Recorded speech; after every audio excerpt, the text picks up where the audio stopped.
There are couples in Lagos who would pay handsomely for a child, wealthy families who can't have children of their own. You could give one of your children a better life, and in return, you could have enough money to pay off your debts and even more. Motunrayo stared at her, stunned. The very thought of selling one of her children was unimaginable. Her heart raced, and her breath quickened as a wave of horror washed over her. Motunrayo had always been known in her village as a woman of strength and determination. Her neighbors admired her resilience, especially after she lost her husband, Olumide, in a tragic motor accident. Olumide had been the pillar of their family, a hardworking man who provided for them through his job as a carpenter. When he died, he felt as if the ground had been pulled from under Motunrayo's feet. She had never imagined a life without him, and now she was faced with the overwhelming task of raising their two children, Tamy and Ayo, all by herself. The first few months after Olumide's death were the hardest. Motunrayo could barely sleep, her mind constantly racing with worry about how she would feed her children and keep a roof over their heads. The small house they lived in was falling apart, with the roof leaking whenever it rained. Tamy, who was only 7 years old, would sometimes wake up at night to find her mother crying quietly in the corner of their small shared room. Ayo, still a baby, was too young to understand what was happening, but he often clung to his mother, sensing her sadness. Despite the overwhelming grief, Motunrayo knew she had to keep going. She couldn't afford to break down. Her children needed her.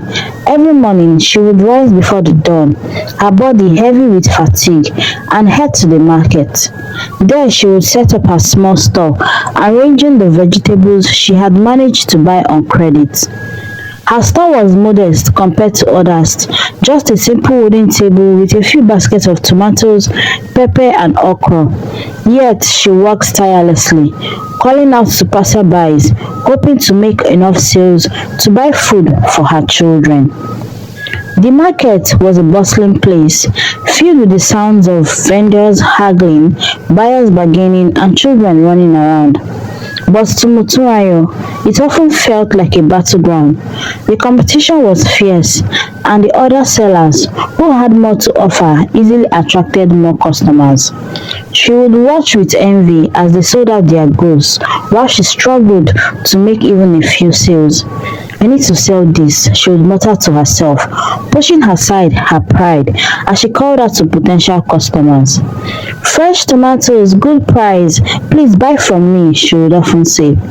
At the end of each day, Motunrayo would count her earnings, her heart sinking at the few money in her hand.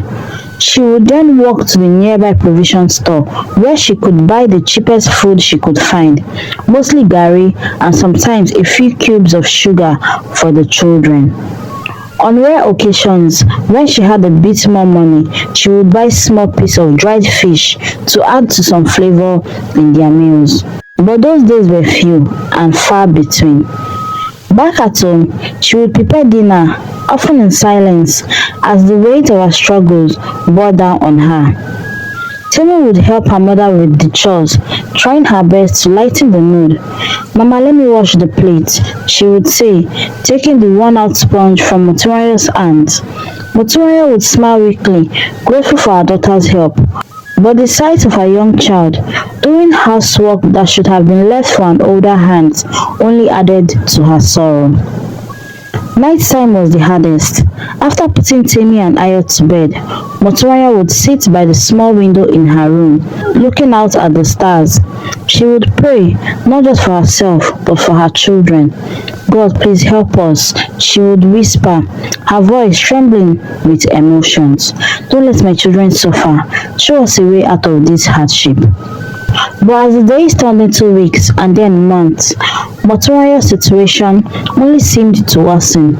The little money she made was never enough. and the debt she owed to the vegetable suppliers kept growing. Her health began to suffer too. She often felt weak and dizzy, but she pushed through, refusing to let her body give up. I can't afford to be sick, she would tell herself, taking a deep breath as she forced herself to stand tall, even when her legs felt like they could give out any moment. Motunrayo had been at the market early that morning, setting her store up as usual. The sky was still a soft shade of blue, and the air carried the coolness of the night before. As she arranged the few vegetables she had, she noticed Mrs. Akinola walking through the market, her presence commanding respect and attention. Mrs. Akinola was well known in the community, not just for her wealth but also for her charitable nature. She often bought in bulk from the vendors, paying more than the asking price, and sometimes even offered to help those in need.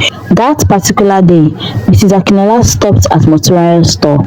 She had been observing the young widow for some time, noting the weariness in her eyes and the measurements of her offerings. Motunrayo had always been polite, greeting her with a humble smile, but Mrs. Akinola could see the desperation behind those smiles. "Good morning, ma," Motunrayo greeted, trying to hide the fatigue in her voice. "Good morning, Motunrayo," Mrs. Akinola replied. She looked over to the small basket of tomatoes and pepper. "Business seems slow today," she remarked, though it was clear that business had been slow for a very long time. Motunrayo nodded, her eyes downcast. "Yes, ma, it has been difficult," she admitted, her voice barely above a whisper. She didn't want to complain, but the weight of her struggles pressed heavily on her chest. Mrs. Akinola placed a hand on Motunrayo's shoulder, a gesture of comfort that made the young woman look up. "You have a hard life, Motunrayo," she said gently. "Your eyes are full of sympathy, but let me help you." Motunrayo's heart skipped a beat. Help was something she desperately needed, but had not even dared to ask for it. She looked at Mrs. Akinola with a mix of hope and caution. "Ma, I don't want to be a burden," she started. But Mrs. Akinola waved her concerns away. "Nonsense," Mrs. Akinola said, her tone firm but kind. "We all need help sometimes, and it's no shame to accept it. I will give you some money, but it will be a loan." She reached out into her purse and pulled out a small bundle of naira. "Take this," she said, pressing the money into Motunrayo's hand. "This is what I can loan you. Don't worry, there will be no interest. Use it to buy some more goods for your store. You need more variety to attract more customers." Motunrayo hesitated for a moment, staring at the money. It was more than she had earned in weeks, and the thought of what she could do with it made her heart race. She could buy more vegetables, perhaps even some fruit, and with better products. She might finally make enough money to support her children properly. "Thank you, ma," she said, her voice choked with gratitude. "I don't know how to repay you." "Don't worry about that, ma. You will be able to pay when you make some sales," Mrs. Akinola replied with a smile. "Just focus on growing your business." Over the next few weeks, things started to improve for Motunrayo. With the money from Mrs. Akinola, she was able to buy a wider variety of produce, and her store began to attract more customers. She sold yams, plantains, and even a few exotic fruits that caught the attention of the wealthy buyers in the market. For the first time in a long while, she felt a glimmer of hope. She was able to buy better food for Tamy and Ayo, and there was even a little left over to fix the leak in their roof. But as the days turned into weeks, Motunrayo realized that the money from Mrs. Akinola was not enough to sustain the growth she needed. The market was unpredictable, and some days were better than others. The debt she had accumulated before still loomed over her, and now there was an added pressure of repaying Mrs. Akinola. One afternoon, when the market was quieter than usual, Motunrayo sat at her store, counting the few naira she had made that day.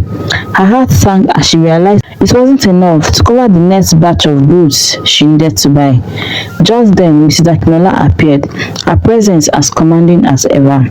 She greeted Motunrayo with the same warmth, but this time there was a sight of edge to her tone. "How is business, Motunrayo?" she asked, though the answer was clear from the look on Motunrayo's face. "It's been slow, ma," Motunrayo admitted. her voice tinged with the anxiety she felt every day. Mrs. Akinola nodded, as if she had expected that answer. "I see," she said, her eyes narrowing. "I was hoping you would have made some money to start repaying the loan by now." Motorayo felt a cold wave of fear wash over her. She had known this moment would come, but she hadn't expected it so soon. "I am so sorry, ma," she stammered. "I just need a little more time."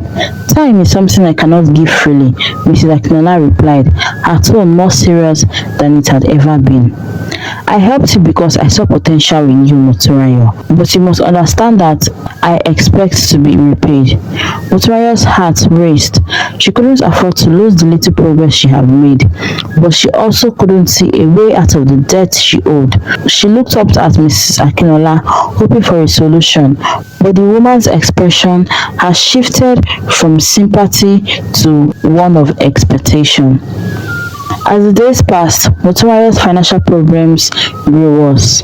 The small loans from Mrs. Akinola that had once seemed like a lifeline were now chains around her neck.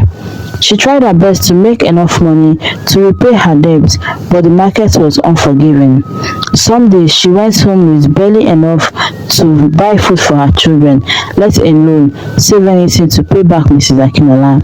The pressure weighed heavily on her shoulders, and she often found herself lying awake at night, her thoughts swirling in a storm of worry.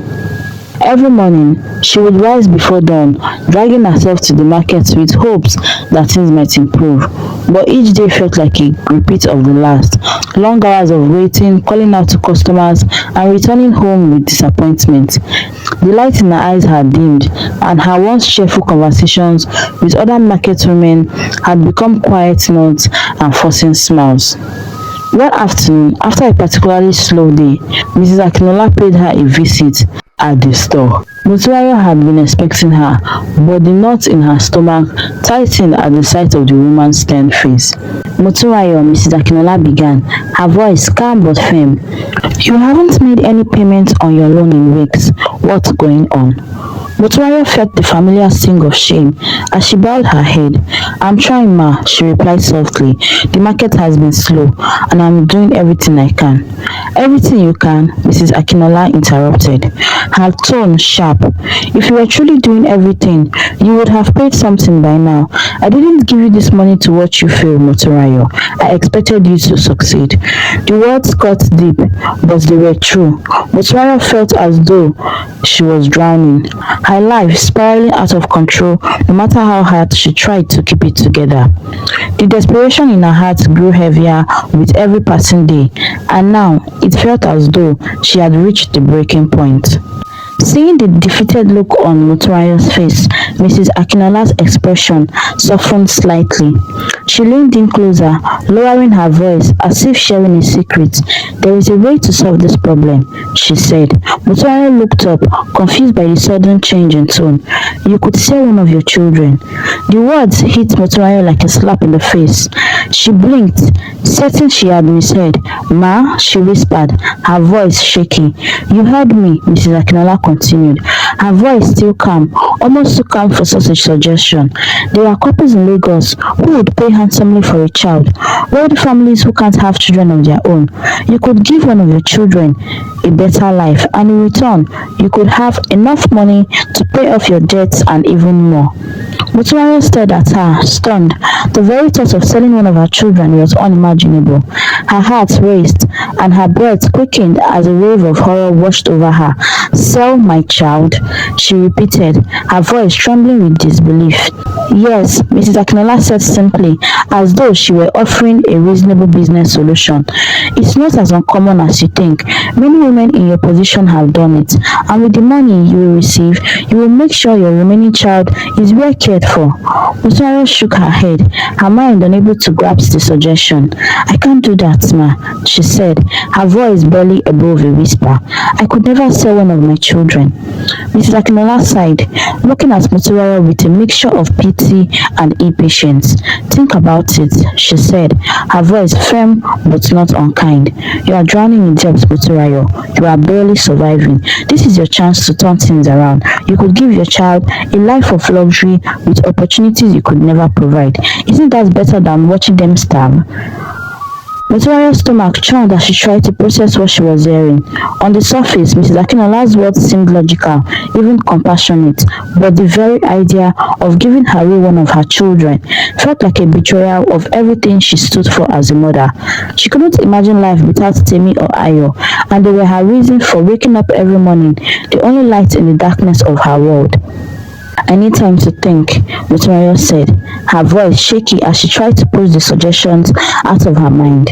Of course, Mrs. Akinola replied, standing up and brushing off her skirt. Don't take too long, Motunrayo. Time is not on your side. The longer you wait, the harder things might become. As she walked away, Motunrayo remained seated at her store, frozen in place. The idea of selling one of her children swirled in her mind, an ugly thought she tried to shake but couldn't.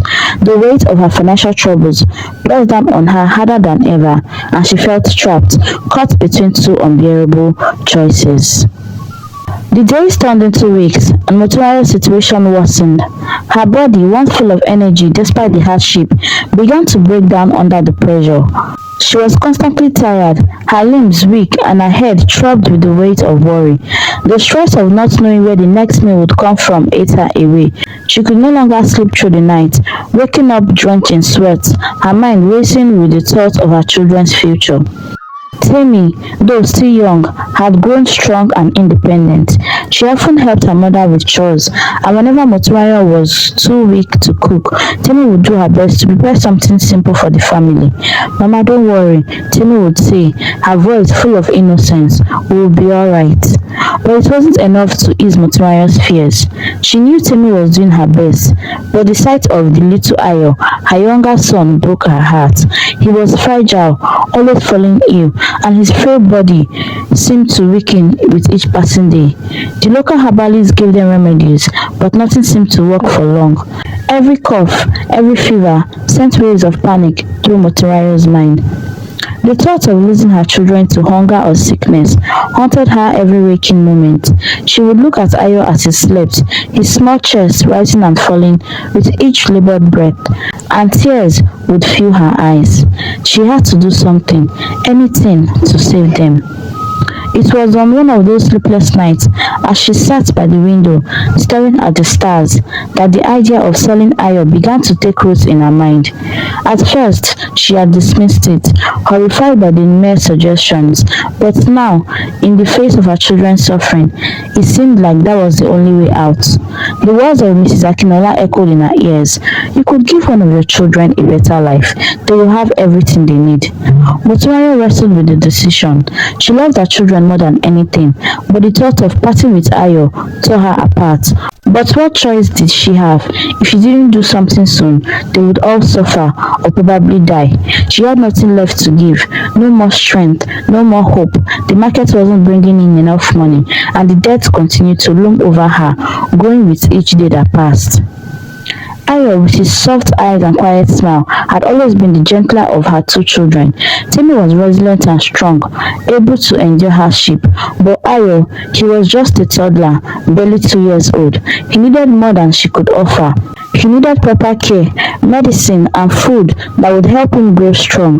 Motunrayo convinced herself that selling him wasn't abandoning him, it was saving him. He would have a better life with a family who could provide for him in ways she could not. He would thrive, she whispered to herself, and he would be safe. The decision didn't come easily, but the weight of her circumstances left her feeling like she had no choice. She tried to imagine Ayo in a big house with toys, plenty of food, and doctors who would take care of him whenever he got sick. He would be happy. He wouldn't remember this life of hunger and suffering. He wouldn't remember her. With a heavy heart, Motunrayo sought out Mrs. Akinola the next day. Her legs felt like lead as she walked to the woman's large house on the edge of the village. The air was thick with humidity, and the sun blazed overhead, but Motunrayo barely felt it. Her mind was consumed with the decision she was about to make. She knew once the words left her mouth, there would be no turning back. When she arrived, Mrs. Akinola greeted her warmly, as if she had been expecting this visit. They sat together in the living room, the coolness of the room offering brief relief from the sweltering heat outside. I am ready, Motunrayo said quietly, her voice almost breaking. Ready for what, my dear? Mrs. Akinola asked, though the knowing look in her eyes suggested she already understood. To save Ayo, Motunrayo whispered, her throat tight with emotions. I can't watch him suffer anymore. I can't provide for him like I should. He deserves a better life. Mrs. Akinola nodded slowly, her expression unreadable. You are doing the right thing, Motunrayo, she said after a pause. This will be better for him. I will contact a family in Lagos. They are very good people and they will take care of him. Motunrayo sat in silence, the weight of her decision pressing down on her like never before. The room seemed to close in around her, but she forced herself to breathe. She had made her choice and now she was ready to live with it. The day Motunrayo had been dreading finally arrived. The morning was unusually quiet, as if the world around her understood the gravity of what was about to happen. She had barely slept the night before, her mind replaying every moment with Ayo, every smile, every laugh. Now, as the first rays of sunlight filtered through the small window of her home, reality set in. Tamy, unaware of what was coming, sat quietly at the table, eating her breakfast.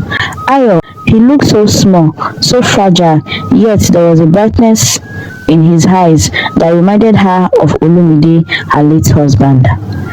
The knock on the door came just after breakfast. It was a soft knock, but to Motunrayo, it felt like it was a hammer.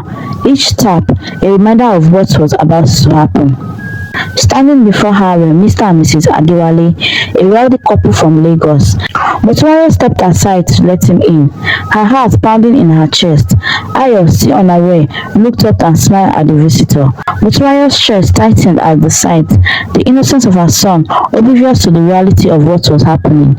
Mr. Adewale stood up and looked at Motunrayo. We will take good care of him, she said quietly. He will have a good life with us.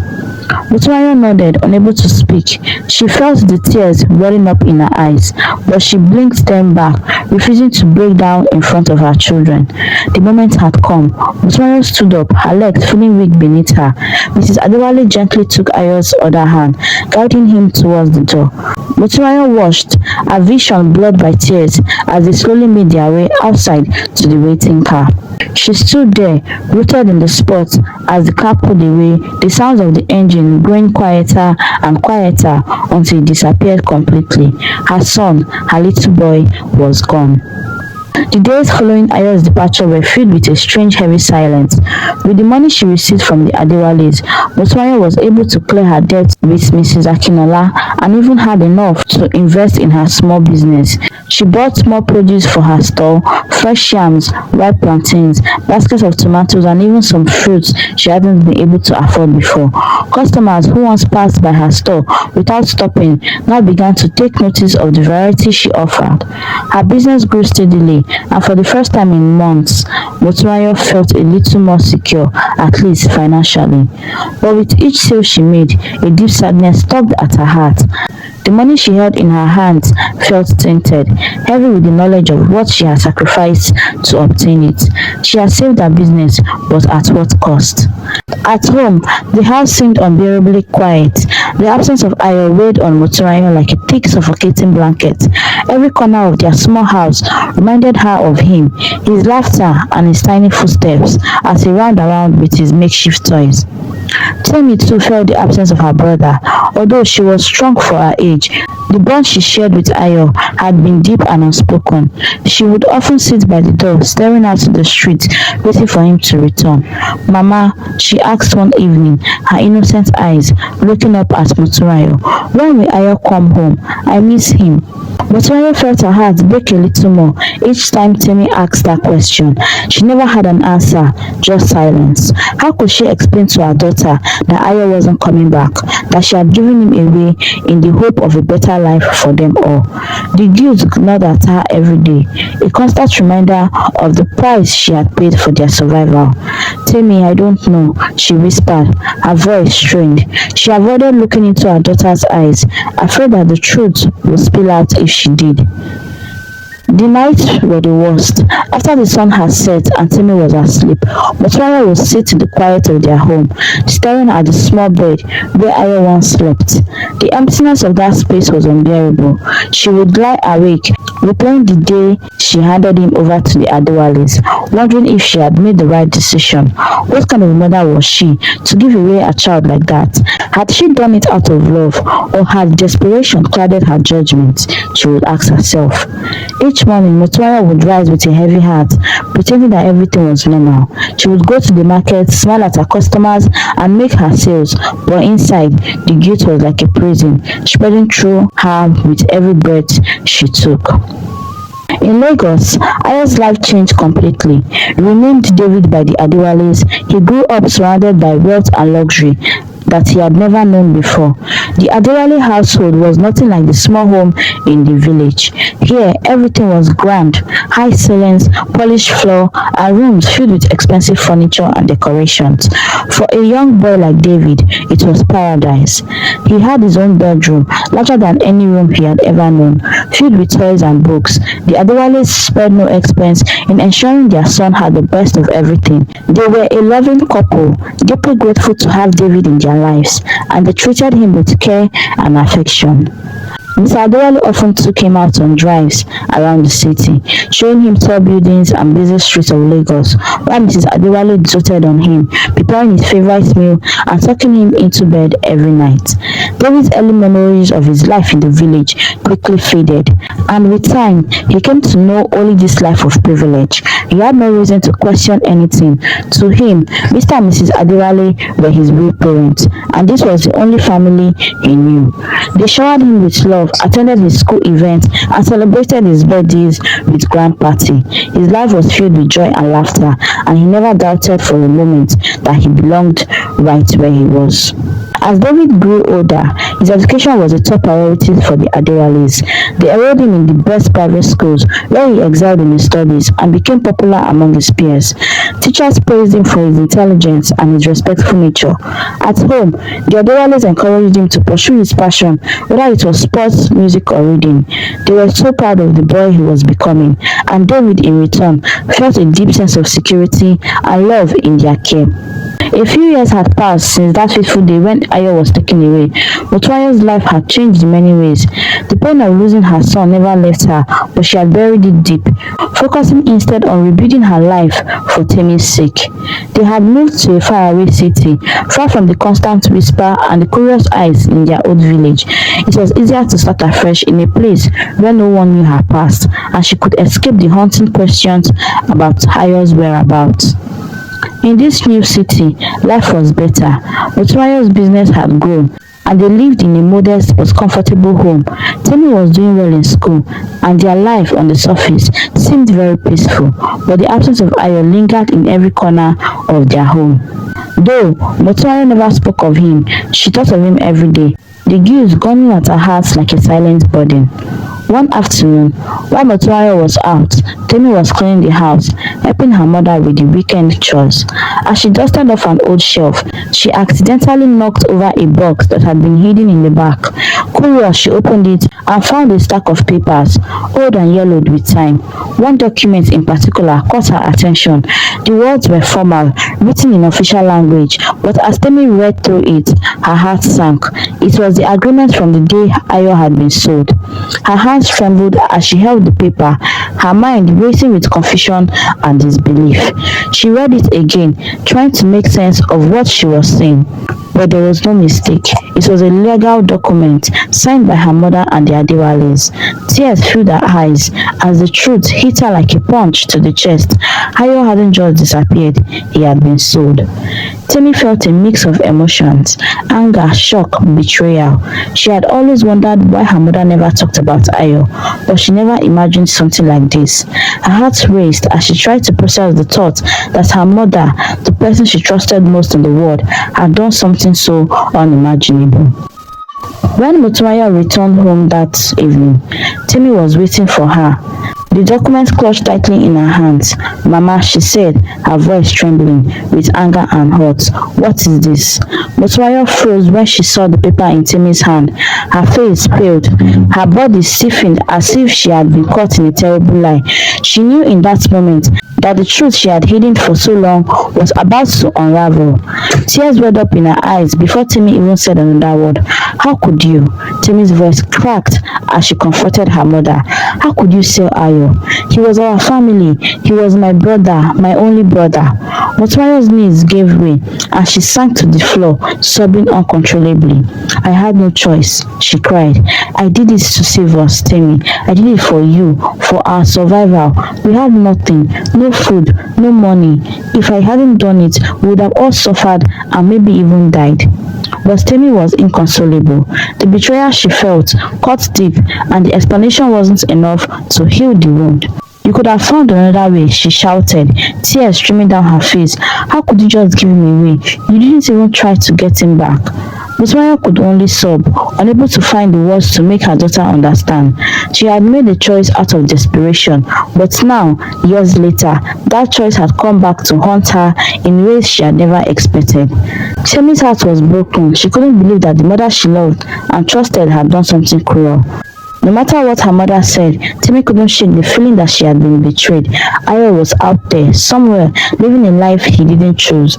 And Tamy knew she had to find him. I am going to find him, she said, her voice steady despite the tears. I am going to find my brother. Motuayo could only watch, helpless as Tamy walked away, determined to right the wrong that had been done.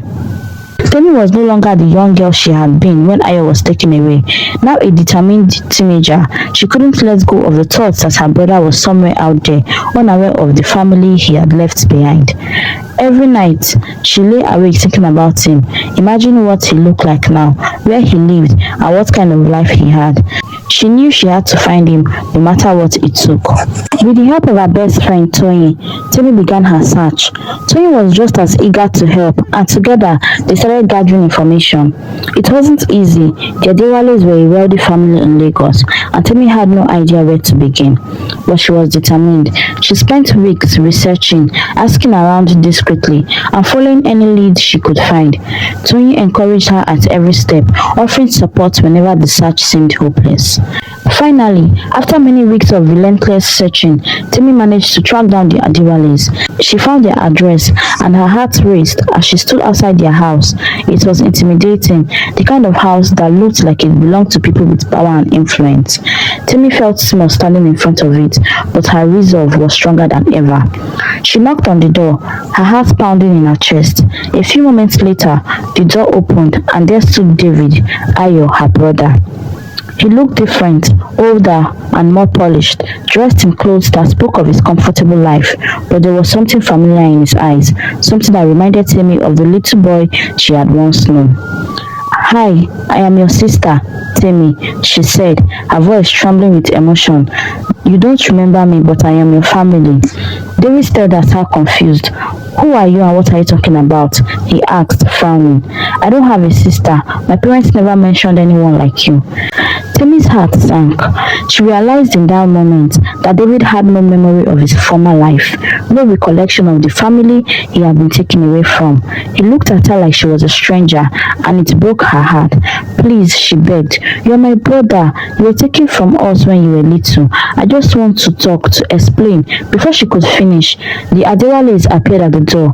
They had overheard the conversations and were immediately alarmed. Their faces hardened as they realized what was happening. This girl is lying, Mrs. Adewale snapped. We don't know who you are, but you need to leave now. Tamy stood her ground, her heart racing. I'm not lying. He's my brother and you know it. I still have the documents from the day you came to take him. Mr. Adewale's voice was firm as he stepped forward. If you don't leave right now, we will call the police and you have no right to be here. Tammy's heart shattered as the door slammed shut in her face. With what had happened, David didn't let it go.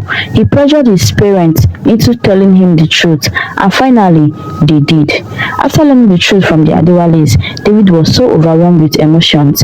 His once peaceful life now felt like a tangled mess of lies and betrayal. He couldn't stop thinking about Tamy, the girl who had come to his house claiming to be his sister. The revelation that his parents weren't his biological parents was too much for him to handle. Restless and angry, he demanded more answers, but the more his parents explained, the deeper his confusion grew. We thought it was best for you, Mr. Adewale had repeated over and over. We didn't want to upset you by telling you where you came from. "But you should have told me," David shot back, his voice laced with frustration. "I deserved to know." The Adewales, understanding the gravity of their son's feeling, reluctantly agreed to accompany him to meet Motunrayo. They didn't want him to go alone, knowing the confrontation could be emotionally difficult. Tamy had left a note with the gateman on the day she visited, containing her address and phone number. After much discussion, the Adewales decided they would all go together. The journey to Motunrayo's home was tense. David sat in the back seat, silent, his mind racing with thoughts of what he would say. He didn't feel any connection to this woman.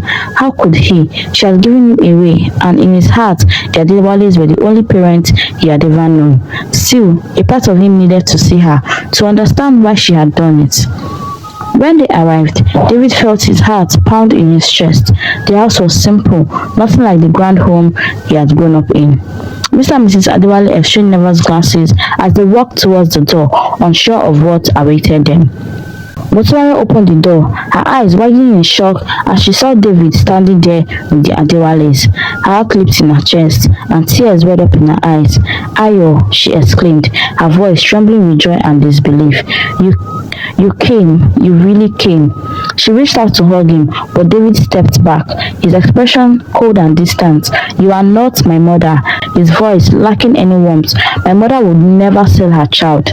The words cut through Motunrayo like a knife. She froze, her arms falling to her sides as the joy drained from her face. Tears streamed down her cheeks as she struggled to find the right words. "Ayo, please. I did it because I had no choice," she sobbed. "We were starving, you were dying of sickness, and I couldn't take care of you. I did it to save your life, to give you a better chance." David's face remained emotionless. "You didn't save me, you abandoned me." Mrs. Adewale gently placed a hand on David's shoulder, silently supporting him as he confronted his birth mother. Motunrayo could barely breathe. She had dreamt of this moment for years, imagining what it would be like to see her son again, to hold him, to explain her choices, but nothing had prepared her for the harsh reality of his rejection. David stood unmoved, the image of the loving woman he had known as his mother, now in stark contrast to the woman before him. "I have a family," he said firmly, his voice steady, "and it is definitely not here." He turned away, ready to leave the house. As he did, Motunrayo's cries grew louder. "Please, Ayo, don't leave me again. I have lived with this guilt every day. I never stopped thinking about you." But David didn't look back. His heart was hardened, and he had no desire to reconnect with a woman who had given him away. Mr. Adewale stood silently, watching the scene unfold, his face a mixture of pity and regret. As the Adewales and David left, Tamy arrived home. She saw her mother crumpled on the floor crying and immediately rushed to her side. "Mama, what happened?" she asked, her voice filled with concern. But when she saw the look of devastation on her mother's face, she knew. Tamy's heart sank. She had hoped, despite everything, that David would return to them. But seeing the pain in her mother's eyes, she knew that dream had been crushed. David had rejected them, and the wound left behind felt deeper than ever. Motunrayo sat on the floor, her shoulders shaking with sobs. "He is gone," she whispered. "He doesn't want us. He doesn't want me." Tamy knelt beside her, wrapping her arms around her mother, but even her presence couldn't soothe the guilt that consumed Motunrayo. Meanwhile, David left with the Adewales, who gently reassured him as they drove back to their home. "You've made your choices," Mr. Adewale said. "We are here for you. We've been your parents since you were 2. We've always been there for you, and we'll always be here for you." David nodded, but inside, he felt a storm of emotions. He didn't regret his decision, but the encounter with Motunrayo had left him feeling unsettled. He had expected to feel closure, but instead, he felt as though something had been ripped open inside of him. Life for David continued as if nothing had changed. On the surface, the Adewale's home was just as warm and welcoming as it had always been, but underneath, there was an unspoken tension. David's visits to Motunrayo had left a mark on him, even if he refused to admit it. The Adewales, in their efforts to shield him from the pain of his past, tried to move on as though the confrontation with his birth mother had never happened. They resumed their daily routines, attending dinners, hosting family events, and continuing to shower David with love and attention. But David wasn't the same. He was quieter, now more introspective, and often found himself lost in thought, replaying the moment he had walked away from Monturayo. As the years passed, the weight of Mosurayo's guilt bore down on her more heavily than ever.